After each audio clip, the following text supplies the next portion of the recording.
Hello students, welcome to maths with Harish sir. तो SRM 2024 के लिए रजिस्ट्रेशन स्टार्ट हो चुका है।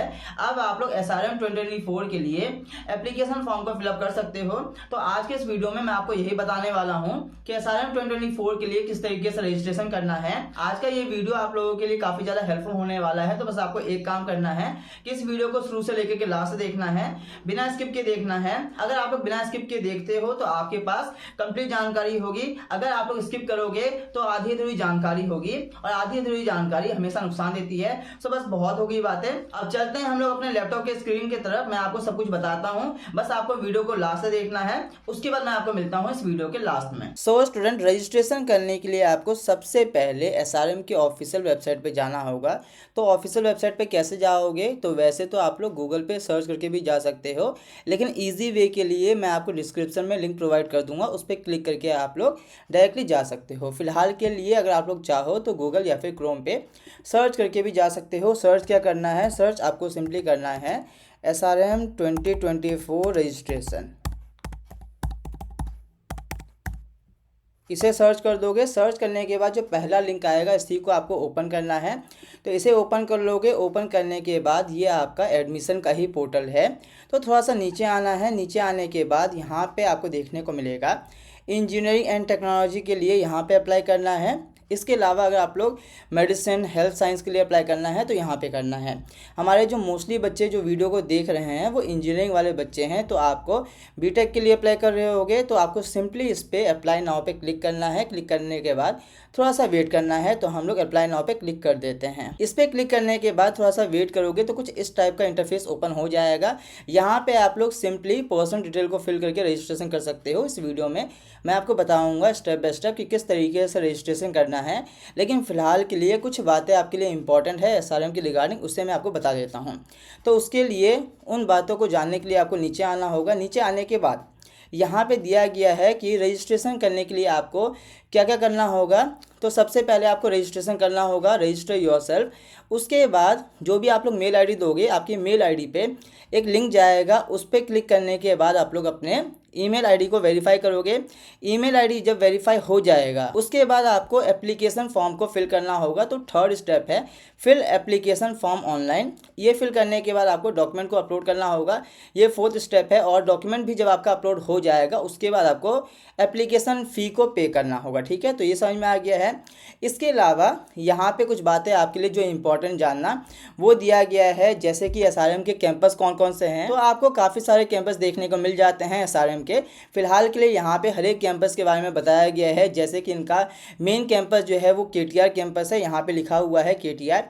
इसके अलावा इनका कैंपस रामापुरम में भी है। दिल्ली एनसीआर में जो गाजियाबाद है वहाँ पे भी इनका एक कैंपस आपको देखने को मिल जाता है। इसके अलावा वडाप्लानी में भी इनका एक कैंपस है। त्रिची में भी इनका एक कैंपस है, लेकिन वो डिसेंट नहीं माना जाता है, हम बिल्कुल भी सजेस्ट नहीं करते हैं। इसके अलावा हरियाणा यानी कि सोनीपत में भी एक इनका कैंपस है जो कि यूनिवर्सिटी में आता है।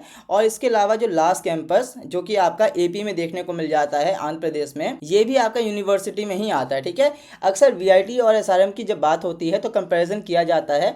तो देखो बच्चों, ओवरऑल की बात करेंगे तो VIT are far better than the SRM. ठीक है, हम आपको बिल्कुल भी सजेस्ट नहीं करेंगे एसआरएम में जाने के लिए, लेकिन ये बात हम लोग मेन कैंपस के लिए ही बोल रहे हैं। अगर आप लोग वीआईटी के एपी कैंपस के रिगार्डिंग सोच रहे हो तो वीआईटी के एपी कैंपस के कंपैरिजन में आपको एसआरएम का एपी कैंपस ज़्यादा बेटर देखने को मिलता है। एसआरएम का मेन कैंपस तो ऑब्वियसली काफ़ी डिमांड रहता है, और अभी के टाइम पे क्या हो गया है कि मेन कैंपस के बाद बच्चे जो हैं वो एपी कैंपस को ही प्रीफर करते हैं। पहले जो है वो गाजियाबाद वाला कैंपस भी काफ़ी बच्चे प्रीफर करते थे, लेकिन अभी के टाइम पे मेन कैंपस के बाद एपी कैंपस को ही बच्चे सिलेक्ट करते हैं। तो हमारे कहने का मतलब ये है कि अगर आप लोग वीआईटी के मेन कैंपस और एसआरएम के मेन कैंपस इन दोनों को अगर कंपेयर कर रहे हो तो वीआईटी में जाना ज़्यादा बेटर रहेगा। लेकिन अगर आप लोग वीआईटी के एपी कैंपस और एसआरएम के एपी कैंपस को कंपेयर करोगे तो उस केस में एसआरएम का एपी कैंपस ज़्यादा बेटर है। ठीक है, तो ये समझ में आ गया है। इसके अलावा देखो, एग्जामिनेशन का जो फ़ी है, रजिस्ट्रेशन कर लोगे, लास्ट में आपको फ़ी पे करना होगा। एप्लीकेशन फॉर्म का जो फ़ी है वो है आपका 1200 रुपीज़। तो ये फ़ी आपको पे करना होगा, और ये फ़ी आपका नॉन रिफंडेबल है। इसे आप लोग यहाँ पे रीड कर सकते हो। इसके अलावा एक जो चेंजेस आपको देखने को मिलता है इस ईयर, वो ये है बच्चों कि लास्ट ईयर तक जो है वो 3 फेज़ में एग्ज़ाम होता था, लेकिन इस ईयर 3 फेज़ के बदले जो है वो 2 ही फेज़ करवा रहे हैं। कहने का मतलब ये है कि इस ईयर एक फेज़ को कम कर दिया गया है। वही आपको यहाँ पे भी देखने को मिल रहा है, लिखा हुआ है कि there would be 2 different phases of SRM JEEE conducted in the year of the 2024। ठीक है, तो ये देखने को मिल जाएगा। इसके अलावा थर्ड पॉइंट जो दिया गया है, इसका मतलब ये है कि आप लोग जो भी ईमेल आईडी दोगे वो करेक्ट होना चाहिए, क्योंकि इसके बाद का जो फर्दर चीज़ें होगा वो आपके ईमेल आईडी पे ही भेजा जाएगा। इसके अलावा जो भी ईमेल आईडी दोगे वो आपका बाद में चेंज नहीं हो सकता है। सो इस बात का ध्यान रखना कि आपको अपना ईमेल आईडी करेक्ट ही फिल करना है। ठीक है, इसके बाद फोर्थ पॉइंट आपके लिए नहीं है, यहाँ पे बताया गया है कि NRI, PIO और OCI कैंडिडेट भी एलिजिबल हैं SRM के लिए। ठीक है ना। इसके अलावा जो फिफ्थ पॉइंट दिया गया है वो ये है कि रजिस्ट्रेशन के टाइम पे आप लोगों से पूछा जाएगा कि कॉलेज प्रेफरेंस कौन सा है, प्रोग्राम प्रेफरेंस कौन सा है। तो ये जो भी आपसे मांगा जाएगा ये बस टेम्प्रेरी है। ऐसा नहीं है कि जो आप लोग रजिस्ट्रेशन के टाइम पे प्रोग्राम प्रेफरेंस साथ में कैंपस प्रेफरेंस जो भरोगे वही आपका फिक्स हो जाएगा, ऐसा नहीं है। एग्जाम देने के बाद रिजल्ट आएगा, रिजल्ट आने के बाद आपका एडमिशन के लिए काउंसलिंग होता है। तो काउंसलिंग के टाइम पे आपसे पूछा जाएगा, आप लोग काउंसलिंग के टाइम पे चॉइसलिंग करोगे। ठीक है, तो फिफ्थ पॉइंट का मतलब ये है। सिक्स पॉइंट आपसे कहा जा रहा है कि रजिस्ट्रेशन के टाइम पे आपसे 10th का मार्कशीट मांगा जाएगा। सो 10th का मार्कशीट आपके पास होना चाहिए। ठीक है, इसके अलावा जो 7th पॉइंट दिया गया है वो ये है कि SRM के लिए अगर आप लोग रजिस्ट्रेशन करना चाह रहे हो, SRM में अगर आप लोग एडमिशन लेना चाह रहे हो, तो इसके लिए एलिजिबिलिटी क्राइटेरिया 2 चीज़ है। पहला ये है कि आइदर आप लोग क्लास 12 या तो पास कर चुके होंगे, मीन्स आप लोगों ने ड्रॉप लिया होगा, या फिर आप लोग अभी अपियरिंग में होंगे, क्लास 12th में होंगे। ठीक है, तो पहला ये है। दूसरा कंडीशन ये है कि आपके क्लास 12th में PCM सब्जेक्ट में एटलीस्ट 60% होना चाहिए। ठीक है ना, 60% से अगर कम है, 59 भी है, तब भी आप लोगों का एडमिशन नहीं हो पाएगा। तो इस बात का ध्यान रखना। यहाँ पे साफ साफ बताया गया है कि फिजिक्स, केमिस्ट्री, मैथ 3 सब्जेक्ट में एटलीस्ट आपके 60% होनी चाहिए। इसके बाद नीचे आओगे तो देखो ये जो पॉइंट मैं आपको बता रहा हूँ ये आपके लिए इंपॉर्टेंट है, जल्दीबाजी नहीं करना है। रजिस्ट्रेशन काफ़ी आसान है, मैं जल्दी से आपको रजिस्ट्रेशन भी समझा दूंगा। फिलहाल के लिए यहाँ पे बताया जा रहा है कि 2024 में SRM के 2 फेज होंगे, फेज 1 और फेज 2। जैसा कि मैंने आपको बताया है कि इस बार जो है वो एक फेज को कम कर दिया है। पिछले साल तक 3 फेज होते थे, बट कोई दिक्कत वाली बात नहीं है, 2 फेज भी काफ़ी होते हैं। आप में से ऐसे बच्चे जो कि दोनों फेज का एग्जाम देना चाह रहे हैं वो दोनों फेज का एग्जाम दे सकते हैं। बाकी अगर आप लोग चाह रहे हो कि आप लोग सिर्फ एक फेज का एग्जाम देना चाहते हो तो वो भी दे सकते हो, उसके लिए कोई दिक्कत वाली बात नहीं है। यहाँ पे डेट बताया जा रहा है कि फेज 1 का एग्जाम आपका अप्रैल के मंथ में होगा। डेट बताया जा रहा है कि 19 अप्रैल, 20 अप्रैल और 21 अप्रैल को फेज 1 का एग्जाम होगा। इसके अलावा फेज 2 का एग्जाम आपका जून के मंथ में होगा। 21 जून, 22 जून एंड 23 जून को आपका एग्जाम होगा। ये आपका ऑनलाइन मोड में होता है। ठीक है, तो यहाँ तक समझ में आ गया है। ये कुछ पॉइंट था जो कि आपके लिए इंपॉर्टेंट था। इसके अलावा आपको कुछ और जानने की जरूरत नहीं है। अब फिलहाल के लिए हम लोग समझ लेते हैं कि रजिस्ट्रेशन किस तरीके से करते हैं। तो रजिस्ट्रेशन काफ़ी आसान होता है। रजिस्ट्रेशन करने के लिए आपको सबसे पहले यहाँ पे आ जाना है। यहाँ पे आपको अपना नेम फिल करना है। ठीक है, जो भी आपका पूरा नाम है उसको यहाँ पे फिल कर लोगे।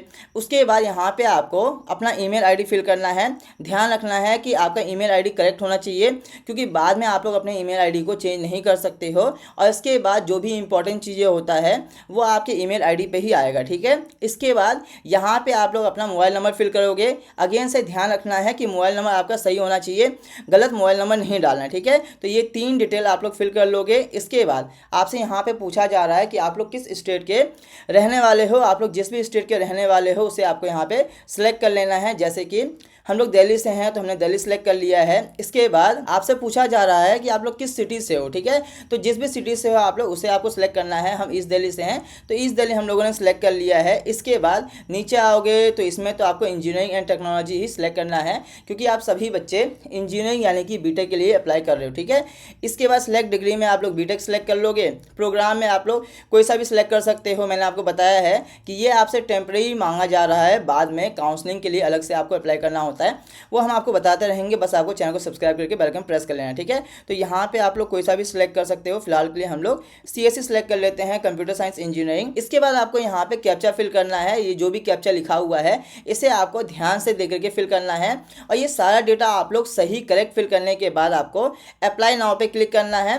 फिलहाल के लिए फॉर द सिक्योरिटी पर्पज़ के लिए email ID and phone number को मैं हाइड कर रहा हूँ। और ये सारे डेटा को फिल करने के बाद अप्लाई नाउ पे क्लिक करते हैं। उसके बाद आगे क्या फिल करना है ये मैं आपको जल्दी से बता देता हूँ। तो सारे डेटा को फिल करने के बाद I agree to receive information इस पर टिक कर देना है। इस पर टिक करने के बाद आपको अप्लाई नाउ पे क्लिक कर देना है। ठीक है, अप्लाई नाउ पे क्लिक करोगे, थोड़ा सा वेट करोगे, उसके बाद कुछ इस टाइप का इंटरफेस ओपन हो जाएगा। यहाँ पे लिखा हुआ आ रहा है कि thank you for registering with SRM group of institution. इसका मतलब ये है कि आप लोगों ने रजिस्ट्रेशन कर लिए हो।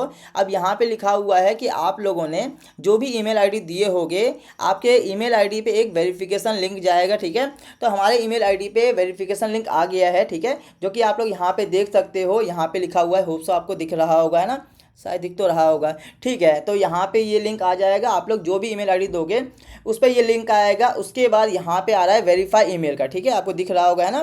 तो वेरीफाई ईमेल पे आपको क्लिक करना है और क्लिक करने के बाद अगेन से थोड़ा सा वेट करना है। वेट तो आपको करना होगा। इसके बाद आपका ईमेल आईडी जो है वो वेरीफाई हो चुका है। ठीक है, और फ़ोन में आपका कुछ इस टाइप का ओपन हो रहा है। ठीक है, फिलहाल के लिए ये सब होने के बाद अगर आप लोग लैपटॉप से ही करना चाह रहे हो तो फर्दर चीज़ें मैं आपको बता रहा हूँ, और अगर आप लोग फ़ोन पे करना चाहते हो तो यहीं से आप लोग जो है फर्दर डिटेल जो है फिल कर सकते हो। ठीक है, ये चीज़ है। तो लैपटॉप पे आगे की हम लोग बात करते हैं। तो सिंपली आपको बैक टू होम पे क्लिक करना है। अब क्लिक करने के बाद आपको लॉगिन करना है। ठीक है, तो सिंपली आप लोग लॉगिन पे क्लिक करोगे। लॉगिन पे क्लिक करने के बाद कुछ इस टाइप का इंटरफेस ओपन हो जाएगा। यहाँ पे आप लोग लॉगिन कर सकते हो, लेकिन आपको कुछ डेटा को फिल करना है, जैसे कि ईमेल आईडी और पासवर्ड को फिल करना है। अभी आपको आपका पासवर्ड नहीं पता है तो कोई बात नहीं, यहाँ पे ऑप्शन आ रहा है लॉगिन वाया OTP, इस पर आपको क्लिक करना है और यहाँ पे आप लोग अपना मोबाइल नंबर डालोगे, OTP आएगा, उस OTP को यहाँ पे डालोगे। OTP को डालने के बाद सबमिट कर दोगे। अब देखो बच्चों, यहाँ पे मोबाइल नंबर डालने के बाद OTP सेंड पे क्लिक करोगे, OTP आ जाएगा। उस OTP को आपको यहाँ पे फिल कर देना है। OTP को फिल करने के बाद आपको सबमिट करना है और सबमिट करने के बाद थोड़ा सा वेट करना है। अब वेट करने के बाद यहाँ पे कुछ इस टाइप का इंटरफेस ओपन हो चुका है। अब इसके बाद फर्दर चीज़ें आपको क्या क्या फिल करना है ये मैं आपको बताता हूँ। फिलहाल के लिए यहाँ पे लिखा हुआ है कि आप लोग फेज़ 1 के लिए अगर अप्लाई करना चाहते हो तो इस पर आप लोग अप्लाई नाउ पे क्लिक कर सकते हो। अगर फेज़ 2 के लिए करना चाहते हो तो इस पर क्लिक करोगे। अगर आप लोग फेज़ 1 और फेज़ 2 दोनों के लिए ही अप्लाई करना चाहते हो तो आपको स्टेप बाय स्टेप आपको अप्लाई करना होगा। सबसे पहले आप लोग फेज़ 1 के लिए अप्लाई कर सकते हो, उसके बाद आप लोग फेज़ 2 के लिए अप्लाई कर सकते हो। तो हम लोग क्या करते हैं कि पहले फेज़ 1 के लिए अप्लाई करते हैं। स्टार्टिंग में ही मैंने आपको बताया था कि आपसे 1200 रुपीज़ लिया जाएगा। ठीक है, तो हम लोग फेज़ 1 के लिए अप्लाई कर रहे हैं तो यहाँ पे अप्लाई नाउ पे क्लिक कर देंगे।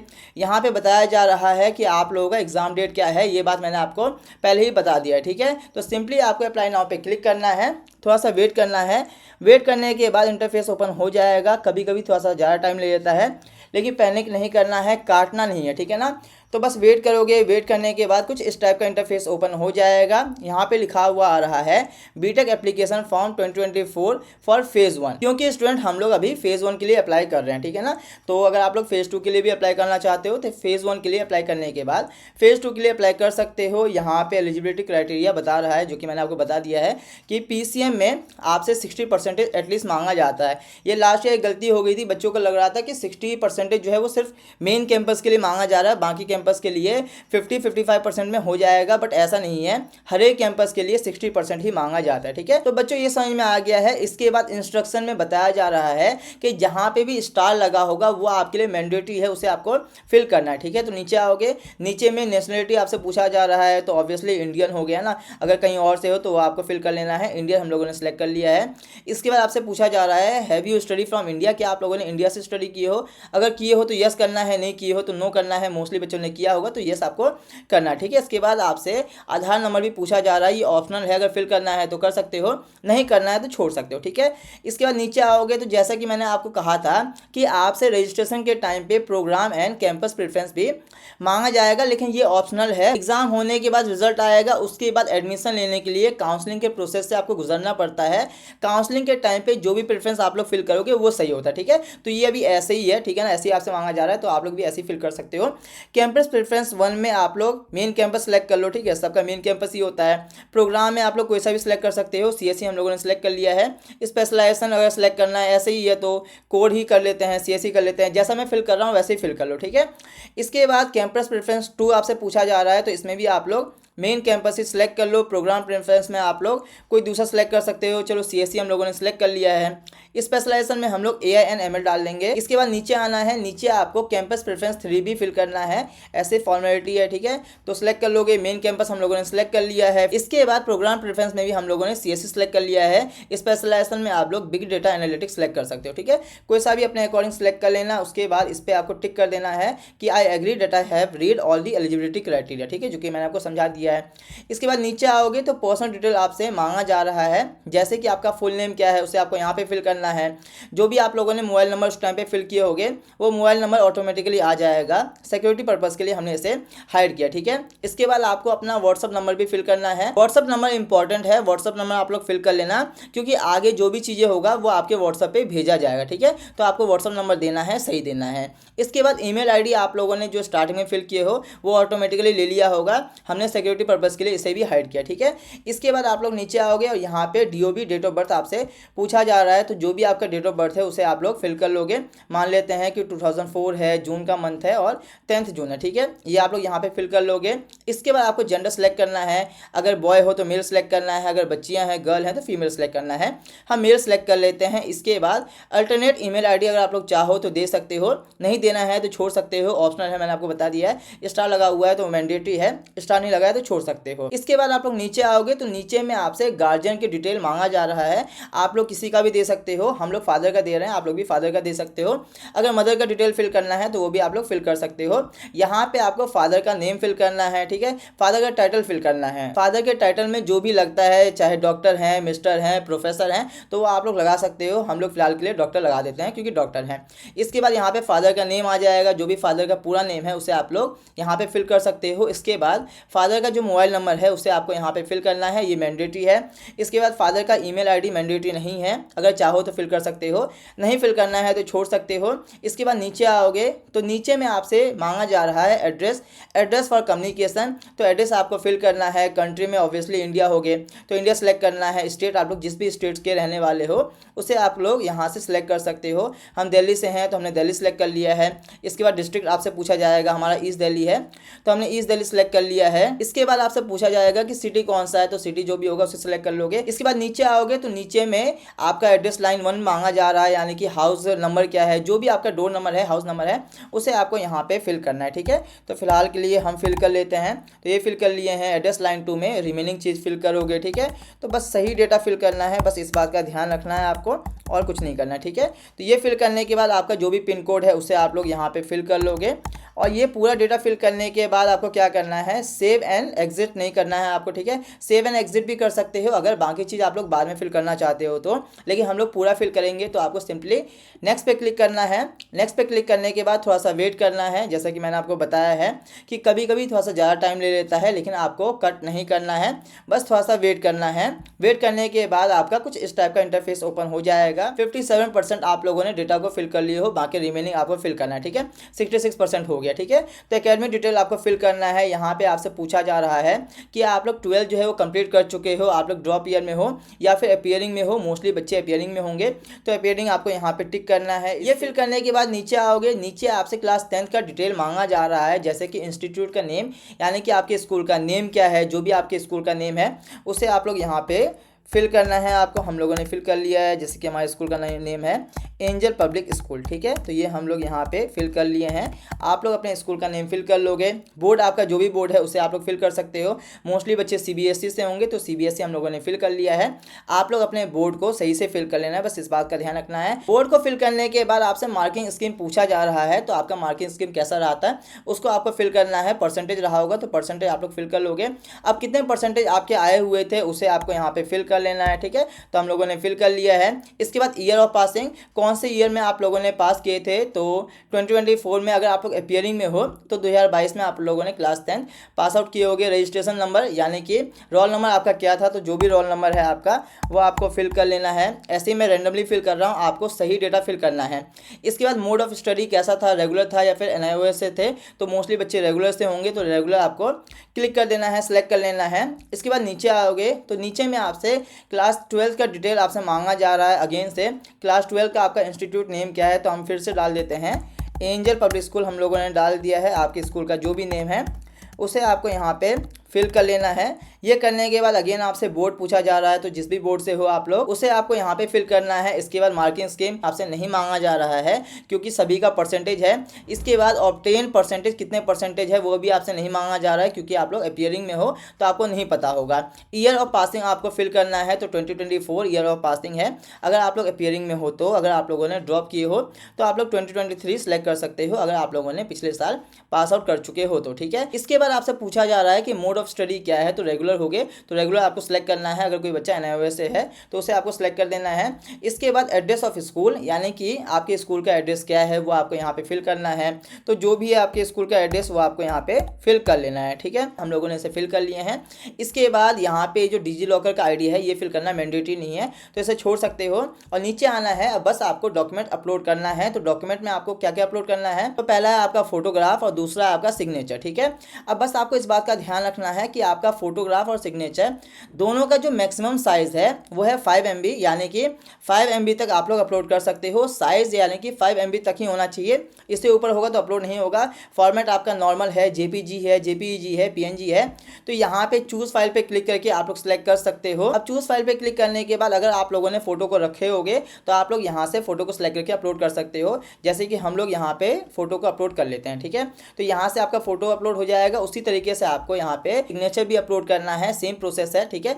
चूज फाइल पे क्लिक करोगे, अगर आप लोगों ने सिग्नेचर रखे हुए हो तो यहाँ से सिलेक्ट करके आप लोग अपलोड कर सकते हो। जैसे कि हम लोगों ने सिलेक्ट कर लिया है और यहाँ पे अपलोड पे क्लिक कर देंगे और इस तरीके से हमारा फोटो और सिग्नेचर दोनों ही अपलोड हो गया है। ये अपलोड करने के बाद नीचे आना है, डिक्लेरेशन आपको देना है कि आप लोगों ने सब कुछ रीड कर लिए हो। चाहो तो रीड कर सकते हो, बाकी जो भी आपके लिए इंपॉर्टेंट होगा वो मैं आपको समझा दूंगा, ठीक है। यहाँ पे आपका एप्लीकेंट नेम आ जाएगा, पेरेंट्स के नेम जो है वो आ जाएगा और डेट जो भी है वो आ जाएगा, ठीक है। तो आपको अपना पर्सनल डिटेल को देखने के बाद नीचे आना है और आगे बढ़ना है, तो आपको कंटिन्यू पे क्लिक करना है, ठीक है। अगेन से थोड़ा सा वेट करना है। कंटिन्यू पे क्लिक करोगे तो कुछ इस टाइप का इंटरफेस ओपन हो जाएगा। इसका कहने का मतलब ये है कि आप लोगों ने 100% डेटा को फिल कर दिए हो। आप लोग अब पेमेंट के ऑप्शन पे आ चुके हो। अब आपको फी पे करना है, ठीक है। तो यहाँ पे आपको फी पे करना है। मेक पेमेंट पे आप लोग क्लिक करके फी पे कर सकते हो। मैंने आपको बताया है कि 1200 रुपीज़ आपको पेमेंट करना है। आप लोग ऑनलाइन भी पे कर सकते हो, डीडी के थ्रू भी पे कर सकते हो। लेकिन बच्चों ऑनलाइन पे करना आसान होता है, डीडी के थ्रू पे करना मुश्किल होता है। तो ऑनलाइन आप लोग आसानी से पे कर सकते हो। सिंपली आपको ऑनलाइन पे ही क्लिक करना है और पेमेंट कर देना है। ये हम लोग फेज़ 1 के लिए रजिस्ट्रेशन किए हैं। अब आप में से ऐसे बच्चे जो कि सिर्फ एक ही फेज़ का एग्जाम देना चाहते हैं तो वो फेज़ 1 के लिए इस तरीके से रजिस्ट्रेशन कर सकते हैं। अगर फेज़ 2 का एग्जाम देना है तो स्टार्टिंग में ही आप लोग फेज़ 2 सेलेक्ट कर लोगे और फेज़ 2 के लिए आप लोग रजिस्ट्रेशन कर लोगे। बाकी आप में से ऐसे बच्चे जो कि दोनों फेज़ का एग्जाम देना चाहते हैं तो आप लोग पहले फेज़ 1 के लिए रजिस्ट्रेशन करोगे, फ़ी पे करोगे, उसके बाद आप लोग फेज़ 2 के लिए सिर्फ आपको फ़ी पे करना होगा, ठीक है ना। तो फेज़ 1 फेज़ 2 दोनों का एग्जाम दे सकते हो। बस आपसे 1200 रुपीज़ एक्स्ट्रा लिया जाएगा, बस इस बात का आपको ध्यान रखना है। तो पेमेंट करने के लिए मेक पेमेंट पे आप लोग क्लिक करोगे। क्लिक करने के बाद थोड़ा सा वेट करना है। वेट करने के बाद कुछ इस टाइप का इंटरफेस ओपन हो जाएगा। आपको 1200 रुपीज़ पे करना है। आप लोग कैसे भी करके पे कर सकते हो। क्रेडिट कार्ड है, डेबिट कार्ड है, नेट बैंकिंग है, UPI है, कैसे भी करके फ़ी पे कर सकते हो।